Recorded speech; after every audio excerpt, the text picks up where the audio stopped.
La gouvernance pétrolière est peut-être la loi la plus controversée à être passée par l'Assemblée nationale. Ceci explique pourquoi elle a pris 17 ans pour être finalisée.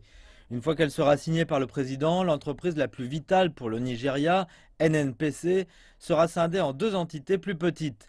À la place du géant, deux compagnies, National Petroleum et National Petroleum Assets Management, seront créées. Les deux corps seront placés sous l'autorité de la Commission de régulation pétrolière. L'idée de la loi est d'améliorer la transparence dans l'industrie. NNPC est une organisation qui n'a pas été très transparente dans le pays. Mais avec cette loi, nous espérons commencer à avoir plus de transparence et de responsabilité dans le secteur du gaz et du pétrole au Nigeria. Ce sera une industrie plus ouverte. Pendant des décennies, NNPC a contrôlé les opérations pétrolières du pays et a été accusé d'être un lieu de grande corruption. L'an dernier, un rapport d'audit a découvert que 16 milliards de dollars de taxes à l'exportation de pétrole et de gaz n'avaient jamais été remises au gouvernement fédéral.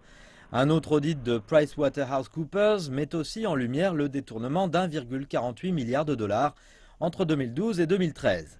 L'industrie pétrolière nigériane tente d'attirer les investissements, quelque chose que cette nouvelle loi cherche à faciliter en combattant la corruption endémique.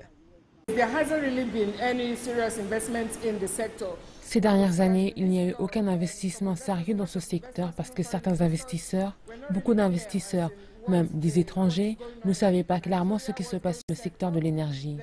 Il y a eu beaucoup d'appréhension concernant les régulations et tout ça. Mais avec cette nouvelle loi, l'industrie pétrolière nigériane prend plus ou moins une direction et nous commençons à en voir les contours.